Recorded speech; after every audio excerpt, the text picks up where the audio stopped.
2026 में रूस के लिए चीजें अच्छी नहीं चल रही है। उसका जमीनी अभियान लड़खड़ा गया है। वसंत और गर्मियों का आक्रमण पहले ही असफल हो चुका है और पुतिन को इस सच्चाई का सामना करने के लिए मजबूर होना पड़ रहा है कि यूक्रेन लगातार मजबूत होता जा रहा है जबकि रूस कमजोर होता जा रहा है। और फिर फ्रांस और जर्मनी आ गए। दोनों ने अभी अभी यूक्रेन के लिए सच में कुछ पागलपन भरा किया है। हम बात कर रहे हैं ड्रोन, फाइटर जेट्स और ज़रूरी मिसाइलों की जो यूक्रेन को मिल सकती हैं। ये सब आ रहा है और पुतिन डरे हुए हैं। उन्हें पता है कि उनकी जंग लगभग खत्म है। अब यूक्रेन के दो साझेदारों ने यूक्रेन को इस जंग को हमेशा के लिए खत्म करने के और करीब पहुंचा दिया है। हम जर्मनी से शुरू करेंगे। 13 जुलाई को रॉयटर्स ने बताया कि जर्मनी 50,000 अटैक ड्रोन फंड कर रहा है जो रूसी सैनिकों और उनके उपकरणों को नष्ट करने के लिए फ्रंट लाइन पर इस्तेमाल होंगे। ये खबर यूक्रेन या जर्मनी के रक्षा मंत्रालय से नहीं, जो दोनों इस पर चुप है, बल्कि जो कुछ हो रहा है उससे परिचित एक सूत्र से आई है। उस सूत्र जो अमेरिकी रक्षा तकनीकी कंपनी ऑल्टरयॉन के सीईओ लॉरेंज मेयर प्रतीत होते हैं का कहना है कि यह सौदा यूक्रेन के लिए किसी पश्चिमी सरकार द्वारा ड्रोन की अब तक की सबसे बड़ी खरीद को दर्शाता है। ऑल्टरयॉन ड्रोन उपलब्ध नहीं करा रहा है, लेकिन वह जो कर रहा है वो ये है कि वह तकनीक विकसित कर रहा है जिसका उपयोग ड्रोन अपनी उड़ान के अंतिम चरण में लक्ष्यों को स्वचालित रूप से ट्रैक और हमला करने के लिए करते हैं। मेयर के अनुसार यूक्रेन के नए ड्रोन का अनुबंध $103 मिलियन का है, जिसे एक यूरोपीय देश ने वित्त पोषित किया है। हमें कैसे पता चला कि वह देश जर्मनी है? स्काईफॉल ऐसा कहता है। यूक्रेनी ड्रोन निर्माता ने बताया कि वो स्ट्राइक ड्रोन में ऑल्टेरियन तकनीक का इस्तेमाल करता है और 50,000 ड्रोन की खरीद में जर्मनी शामिल है। उसने कहा कि वह खरीदे ड्रोन के नाम के सिवा और कोई जानकारी नहीं दे सकता।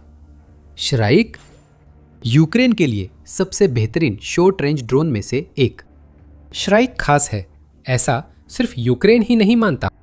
मार्च में पेंटागन ने यह तय करने के लिए एक प्रोग्राम चलाया कि अमेरिका के नए ड्रोन डोमिनेंस प्रोग्राम के लिए कौन से ड्रोन उपयुक्त हैं। श्राइक काफी आगे रहा क्योंकि उसने दूसरे स्थान से 10 अंक ज्यादा हासिल किए।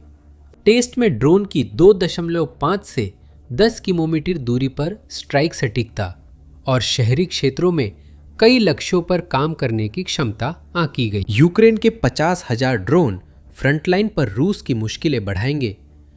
श्राइक के 2 वर्जन हैं। छोटा 17.78 सेंटीमीटर वाला वर्जन 1.5 किलोग्राम का पेलोड ले जा सकता है। बहुत बड़ा नहीं, पर सैनिकों और बख्तरबंद वाहनों को खत्म करने के लिए काफी है। ये अधिकतम 100 किलोमीटर प्रति घंटे की रफ्तार पकड़ सकता है, जिससे इसे पीछे छोड़ना मुश्किल हो जाता है। और इसकी रेंज 30 किलोमीटर है, जो इसे यूक्रेन के ड्रोन से भरे किल जोन के लिए एक बेहतरीन जोड़ बनाती है। बड़ी संस्करण में आकार में लगभग 7.6 सेंटीमीटर की बढ़ोतरी होती है, जिससे पेलोड दोगुना हो सकता है। इसमें 20 किलोमीटर प्रति घंटा की रफ्तार बढ़ोतरी भी जोड़ दे तो श्राइक रूस के सैनिकों के लिए और डरावना बन जाएगा। और वही स्वायत्तता है जिसकी हमने बात की थी। ऑल्टेरियन सॉफ्टवेयर से श्राइक उड़ान के आखिरी चरण में खुद लक्ष्य ट्रैक कर हमला कर सकता है। जो सौदा अभी सामने आया है वह पहले से ही काफी आगे बढ़ चुका है। मेयर का कहना है कि जर्मनी ने यूक्रेन के लिए जो कुछ श्राइक ड्रोन खरीदे हैं वे पहले ही मोर्चे पर पहुंच चुके हैं और तबाही मचा रहे हैं। बाकी ड्रोन साल के अंत तक यूक्रेन पहुंचने वाले हैं, जब वे रूस की परेशान सेनाओं पर और भी ज्यादा मौत और तबाही बरपाएंगे। ये सब सुनने में काफी प्रभावशाली लगता है ना? पागलपन ये है कि यूक्रेन युद्ध में सबसे डरावने 50,000 ड्रोन भी कम हैं, जब आप देखें कि फ्रांस ने यूक्रेन के लिए क्या किया है। किसी को इसकी उम्मीद नहीं थी, खासकर पुतिन को। फ्रांस ने जर्मनी की पेशकश देखी और कहा, ठीक है, लेकिन अब देखो मैं क्या करता हूं। फ्रांस ने जर्मन ड्रोन देखे और फाइटर जेट व मिसाइलें देने का फैसला किया।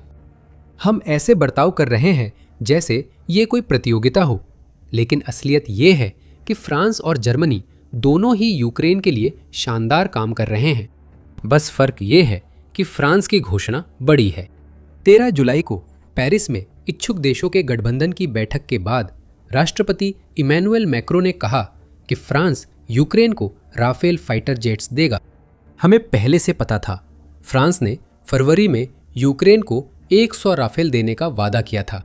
इमैनुअल मैक्रों ने ऐलान किया कि फ्रांस जेट्स के साथ यूक्रेन को लाइसेंस भी देगा, जिससे वह Aster 30 anti aircraft missile, SCALP long range cruise missile और ASM Hammer guided bomb kits खुद बना सके। अमेरिकी राष्ट्रपति डोनाल्ड ट्रंप के बयान के बाद ये घोषणा आई कि अमेरिका यूक्रेन को पैट्रियट मिसाइल बनाने का लाइसेंस देगा, और ये वाकई बहुत बड़ी बात है। अब यूक्रेन को जरूरी मिसाइलों और बम किट्स के लिए सैन्य सहायता पर निर्भर नहीं रहना होगा। अब यूक्रेन अपनी मिसाइलें और बम किटें बना सकता है, क्योंकि पुतिन के हमले के बाद उसका रक्षा क्षेत्र बढ़ा है। यहाँ इसके विवरण दिए गए हैं। राफेल विमान तुरंत नहीं आ रहे हैं, जैसा मैक्रो कहते हैं। इसमें 16 राफेल और हथियार प्रणालियां हासिल करने की परियोजना है। पहली उड़ानें 2028-2029 में हो सकती है और कर्मियों का प्रशिक्षण जल्द शुरू होगा। यूक्रेन अगले महीनों में पायलटों को उस लड़ाकू विमान के लिए तैयार करेगा जो कुछ साल बाद आएगा। ऐसी ही प्रक्रिया यूक्रेन को F-16 मिलने पर देखी थी। और भले ही ये ऐसा विलंब लगे जो यूक्रेन के लिए आदर्श नहीं है, और कुछ मायनों में ऐसा है भी, लेकिन फ्रांस का यह कहना कि वह 2028 से जेट भेजेगा, यह भी आत्मविश्वास का संकेत है। ये पुतिन को संदेश है कि यूक्रेन आने वाले वर्षों में भी बना रहेगा और लड़ता रहेगा। दूसरे शब्दों में कहे तो, नहीं रूस, तुम 2028 तक युद्ध नहीं जीत पाओगे। तुम इसे कभी भी जीतने वाले नहीं हो। जहां तक लाइसेंस की बात है, इसके होने के संकेत पहले से ही मिल रहे थे। 30 जून को यूरो न्यूज़ ने बताया कि यूक्रेन और फ्रांस के बीच स्केल्प मिसाइल लाइसेंस पर बातचीत हो रही है, जिसे रक्षा मंत्री मिखाइलो फेडोरोव ने बताया। प्रगति हो रही है, लेकिन अभी कुछ कहना जल्दबाजी होगी, क्योंकि यह बौद्धिक संपदा और उत्पादन शुरू करने जैसी कठिन प्रक्रिया है। इस पर कुछ नौकरशाही है, फेडोरोव ने कहा था। अब हम यहाँ हैं 2 हफ्ते बाद। सारी बाधाएं खत्म हो चुकी हैं। स्केल्प यूक्रेन की फैक्ट्रियों में आ रहा है। साथ ही एयर डिफेंस मिसाइलें और गाइडेड बम किट्स भी आ रही हैं, जो यूक्रेन के लिए बहुत कीमती है। यह यूक्रेन के लिए बहुत बड़ा है। इसे बड़ा चढ़ाकर भी नहीं बताया जा सकता। बौद्धिक संपदा के नजरिए से फ्रांस और इन हथियारों के निर्माता मानते हैं कि वे यूक्रेन की मांग पूरी नहीं कर सकते। वे यूक्रेन से खुद निपटने को कहने के बजाय रूस के खिलाफ अग्रिम मोर्चे पर मौजूद देश के साथ अपने राज साझा कर रहे हैं, जिसे लेकर यूरोप में आशंका है कि अगर यूक्रेन नहीं जीता तो लड़ाई फैल सकती है। यहाँ जो हम देख रहे हैं वह असली साझेदारी है। फ्रांस ने यूक्रेन को अपने कुछ सबसे अहम हथियारों तक पहुंच दे दी है। जहां तक इन हथियारों की बात है, इन सभी का इतिहास है जो दिखाता है कि यूक्रेन इन्हें आखिर क्यों चाहता है। उदाहरण के लिए एस्टर मिसाइलें ले। इनका इस्तेमाल SAM-T एयर डिफेंस सिस्टम द्वारा किया जाता है, जो यूक्रेन के पास पहले से है और उसने इसका बहुत प्रभावी तरीके से इस्तेमाल किया है। मार्च 2025 में यूक्रेन ने SAM-T से एक सुखोई फाइटर जेट, संभावित Su-27 या Su-35 गिराया, जिससे यह सिस्टम यूक्रेन की हवाई सुरक्षा के लिए अहम साबित हुआ। SAM-T भी पैट्रियट एयर डिफेंस सिस्टम के सबसे करीब है, जैसा कि यूरोमाइडन प्रेस ने बताया है, क्योंकि यह 25 किलोमीटर की दूरी पर बैलिस्टिक मिसाइलों को इंटरसेप्ट करने में सक्षम है और 150 किलोमीटर की दूरी पर अन्य एरोडायनामिक लक्ष्यों को भी निशाना बना सकता है। यूक्रेन की चुनौती हमेशा भंडार रही है। एस्टर हर साल अधिकतम 100 एस्टर 30 मिसाइलें बनाता है, जिसे 2028 तक 300 प्रतिवर्ष करने की योजना है। ये यूक्रेन के लिए न पर्याप्त मिसाइलें हैं न समय पर। अब लाइसेंस मिलने पर यूक्रेन खुद अपना उत्पादन नियंत्रित कर सकता है। स्केल्प मिसाइलें, जिन्हें स्टॉर्म शेडो भी कहा जाता है, यूक्रेन के ब्लैक सी फ्लीट को ध्वस्त करने में अहम रही है और ये बेहद विनाशकारी मिसाइलें हैं जो सीमा क्षेत्रों पर हमलों के लिए आदर्श हैं। यूक्रेन युद्ध के दौरान ASM हैमर बम किट्स का इस्तेमाल करता रहा। फ्रांस हर साल कम से कम 600 बम देने का वादा कर चुका है। अब यूक्रेन दोनों में से और अधिक प्राप्त कर सकता है और जब भी जरूरत हो इन्हें खुद बना सकता है। इस समय क्रेमलिन में माहौल कैसा होगा, इसे बयान करने के लिए हम सिर्फ एक ही शब्द इस्तेमाल कर सकते हैं, दहशत। जर्मनी और फ्रांस ने यूक्रेन के लिए कुछ वाकई सनसनीखेज किया है और पुतिन को इसकी जानकारी है। रूस डरा हुआ है। उसे पता है कि जो हमने देखा वह कई स्तरों पर हालात बदल देने वाला है और हम आपको बताएंगे कि वे कौन से स्तर हैं। ये है द मिलिट्री शो। अगर आपने चैनल सब्सक्राइब नहीं किया तो अब बटन दबाएं ताकि आप हमारे और वीडियो देख सके। चलिए फिर श्राइक ड्रोन पर लौटते हैं। यूक्रेन के पास अपने शस्त्रागार में सबसे सटीक और घातक स्वचालित ड्रोन की 50,000 का भंडार रूसी सैनिकों के लिए मोर्चे पर और अधिक मौत का संकेत देती है। और ऐसा नहीं कि वे सैनिक पहले ही काफी मौतें नहीं देख चुके हैं। केवल जून महीने में ही रूस को 39,490 हताहतों का सामना करना पड़ा, जो कि उसके अनुमानित मासिक भर्ती 24,000 से 30,000 सैनिकों से कहीं अधिक है, अल जजीरा की रिपोर्ट के अनुसार। इन नुकसानों के बदले रूस की प्रगति इतनी धीमी है कि यूक्रेन के डोनेट्स्क रक्षा तंत्र गिराने में उसे करीब 14 साल लगेंगे। इन मौतों का मुख्य कारण ड्रोन है। हडसन इंस्टीट्यूट के अनुसार 80% तक हताहतों के लिए ड्रोन जिम्मेदार है। तो जर्मनी ने यूक्रेन के लिए कोई भी साधारण हथियार रिकॉर्ड तोड़ खरीदारी के तौर पर नहीं खरीदा है। वह वही खास हथियार खरीद रहा है जिसकी यूक्रेन को फ्रंट पर रूस की हताहत दर को तेजी से बढ़ाने के लिए जरूरत है। साथ ही 50,000 स्ट्राइक ड्रोन यूक्रेन की रूस पर संख्यात्मक बढ़त में मदद करते हैं।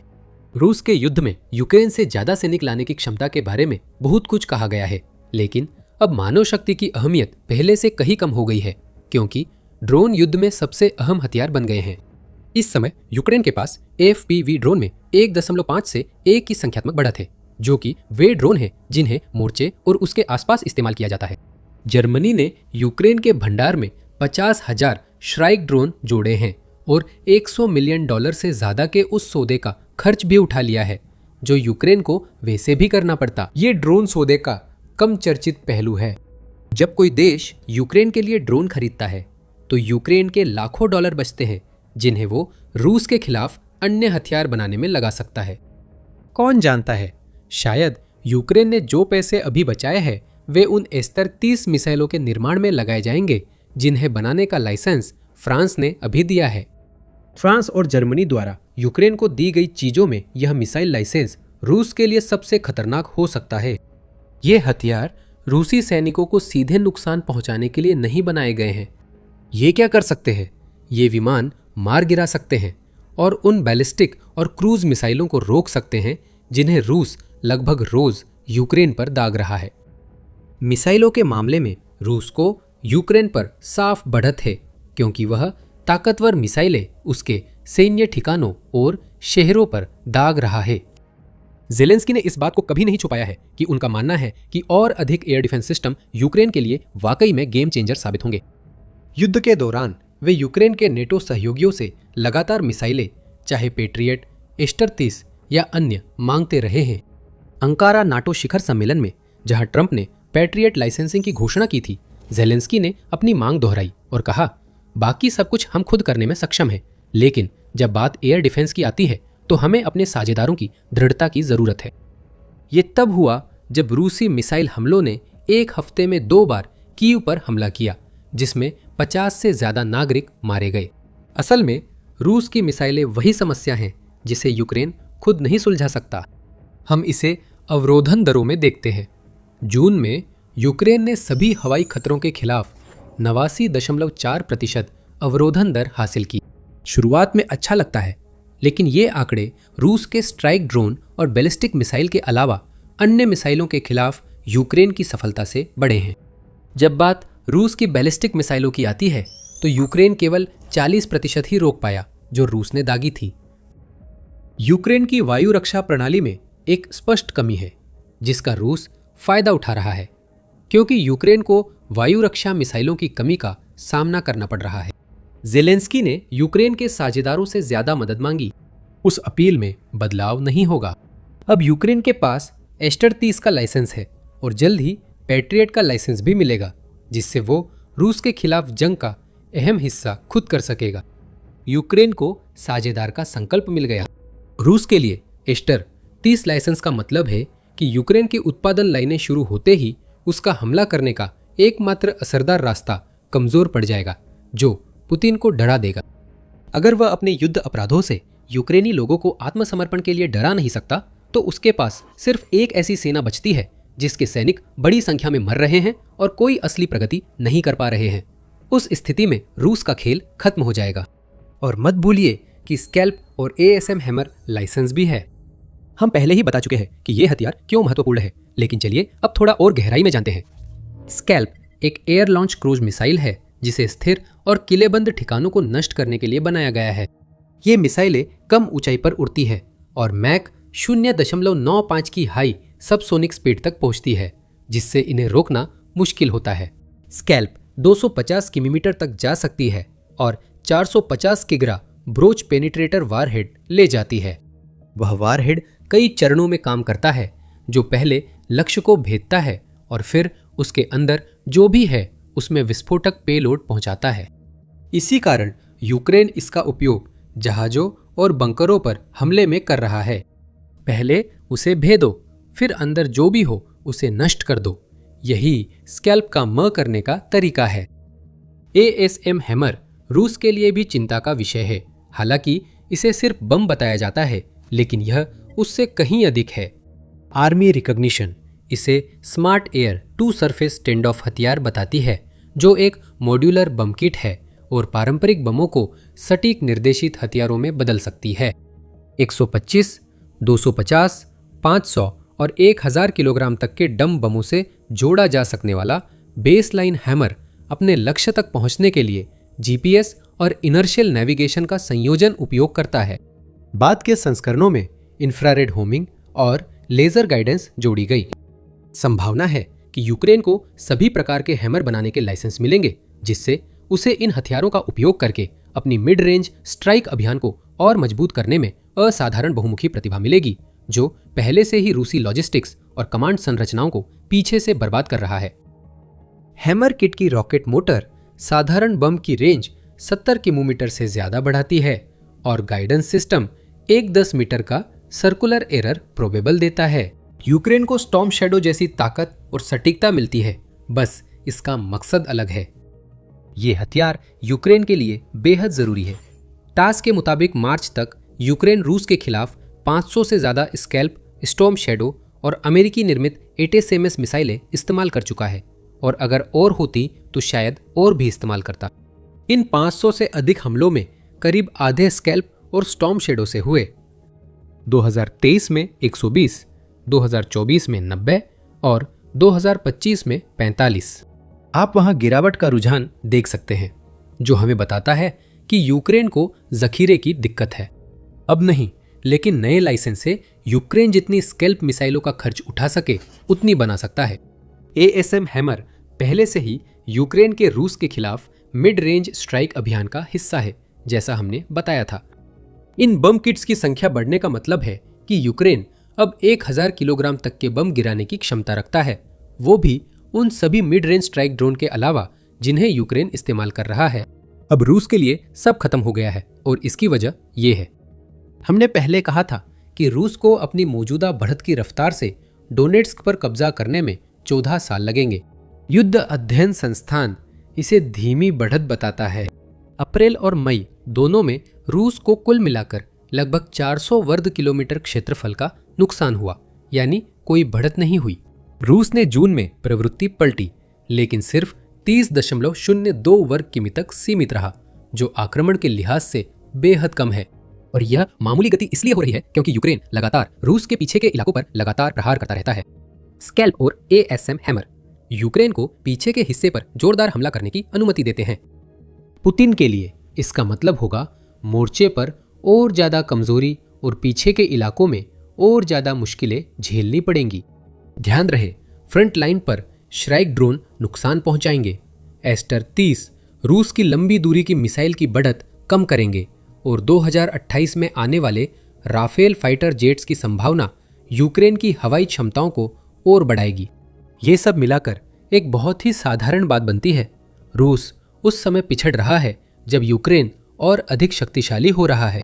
जर्मनी और फ्रांस ने यहाँ वास्तव में जो किया है वह यूक्रेन के साथ और गहरे साझेदारी संबंध स्थापित किए हैं। ऐसे समय में जब रूस तकनीकी रूप से पिछड़ रहा है और उसके तेल और मानव संसाधन दोनों ही घटते जा रहे हैं। पुतिन की शुरू की थकावट की जंग अब उसी के खिलाफ हो गई है और यूक्रेन को बढ़त है। और अब जब पुतिन को पता चल गया है कि फ्रांस और जर्मनी से क्या आने वाला है तो सब कुछ खत्म हो गया है। राष्ट्रपति शायद इसे न माने, वह अपनी ही जंग में इतने फंसे हो सकते हैं कि हार स्वीकार नहीं कर सकते, लेकिन उन्हें पता है कि यूक्रेन को और ड्रोन मिलना और ऐसे उन्नत हथियार बनाने की क्षमता मिलना जो रूस की हर कोशिश का जवाब दे सके, उनके योजनाओं के लिए बहुत बुरा है। रूस पहले ही अहम इलाके खो चुका है, अब हारने वाला है। नहीं, यूक्रेन ने कोई बड़ा जवाबी हमला नहीं किया है जिससे पूरे इलाके आजाद हो गए हों, लेकिन यूक्रेन ने उस क्षेत्र पर नियंत्रण पा लिया है जो रूस को जंग जिताने में मदद करने वाला था, यानी काला सागर। ज़ेलेंस्की कहते हैं कि यूक्रेन ने काला सागर की जंग जीत ली है और हम आपको अपने वीडियो में बताएंगे कि इसका क्या मतलब है और ये क्यों मायने रखता है। अगर वीडियो पसंद आया हो तो सब्सक्राइब करें और नोटिफिकेशन बेल दबाएं ताकि द मिलिट्री शो के और वीडियो मिले। देखने के लिए धन्यवाद।